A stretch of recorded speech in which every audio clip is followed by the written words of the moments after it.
Hey guys, John Rettinger from Techno Buffalo here. Today is January 5th, 2010, and Google officially unveiled the Nexus 1, the long-awaited Google phone that we've been hearing about for months. And really to the surprise of no one, the specs matched exactly what had been leaked and what we'd seen in the past. So let me go over with you what was discussed today. If you see me look down, I apologize, I've got some notes in front of me. The conference just ended.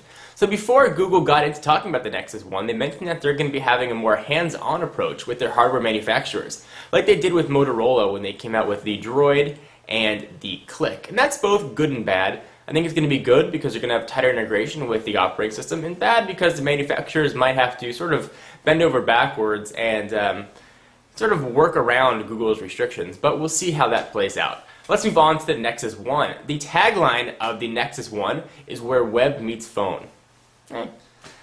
They're calling this a new category of phones. They're calling it super phones. A little bit ambivalent on there. I don't think it really says much. It's more of just a marketing buzzword, but super phones is a new category that we are dealing with. So onto some specs. It's got a 3.7-inch AMOLED display, like we've seen, with a resolution of 480 by 800, which is super high res. It's running the 1 GHz Snapdragon processor, which is very fast. Same processor that's running the HTC HD2 and a few other devices like Acer, but it's very fast and extremely capable.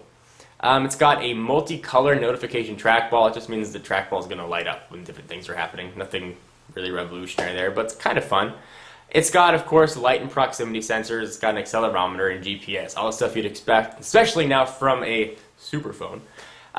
From a size standpoint, it's 11.5 millimeters thick and weighs 130 grams. So if you're sitting there at home watching this video and you don't have a scale in front of you, essentially it's thinner than a number 2 pencil and it weighs less than a standard Swiss Army pocket knife. So it's very thin and really light, and it seems like HTC, who made the device, was able to pack a ton into a really slim form factor. So, kudos to them.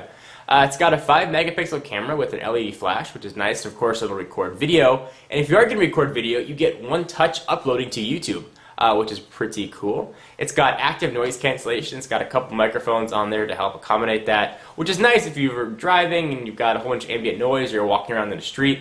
It's going to help make the call quality a little bit better.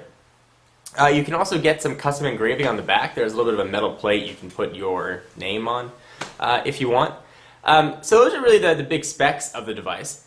Let's talk about Android 2.1, which is what this is going to be running. Previously, the newest version of Android that we've seen was 2.0. If you're keeping track, 2.1 was codenamed Flan. Some of the cool things about 2.1, you now get 5 home screens instead of 3, which is quite nice. On the bottom left and right corner, you get some notifications to tell you what screen you're on, and if you hold down with notifications, you get sort of a deck of cards look like you see on the Palm Pre, where you can select which home screen you want to go to. Nice, useful I suppose. There are new widgets, like an improved weather widgets, kind of cool I guess. Also a new thing called live wallpapers. They are sort of interactive wallpapers that sort of move around on the screen. There's some that look like you're in a pond, and if you touch it, water starts to ripple. There's some lights that go around as you touch it, responds to your hand. It's mostly just sort of gimmicky and probably a huge battery drain, but I guess they probably do look pretty cool. There's also going to be a new app that they previewed. They showed it's not going to be launched with the phone, but it's the new Google Earth for Android, just like Google Earth on a desktop browser, but on your Android phone, super 3D, and you can zoom around and zoom in. You get sort of the same features you'd get on your home computer.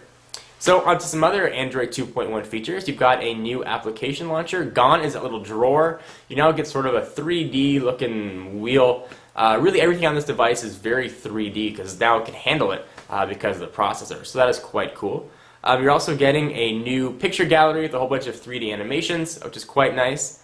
You're also getting improved search by voice, so it'll be a little more accurate. And one of the cool things Android 2.1 brings is voice recognition for text entry. So if you want to send a text message or an email, you hit that little microphone, you say, hey, I'll be there in 10 minutes, and it types it out for you, and you can just hit send. It makes it quite a handy feature if you don't have, you can't type, or you're not that accurate with an on-screen keyboard, because the Nexus 1 doesn't have a physical QWERTY keyboard.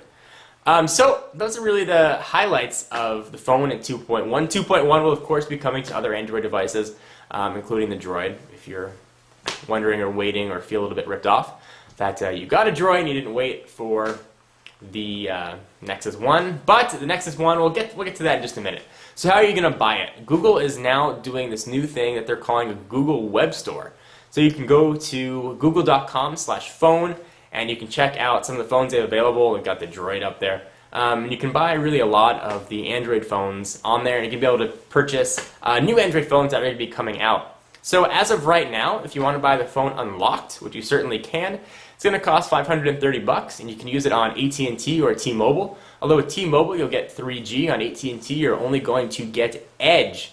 Hence be $180 if you want to buy it on T-Mobile. For those of you that are Verizon users in the US, your prayers may have been answered because it will be coming to Verizon in the spring and also to Vodafone in the UK.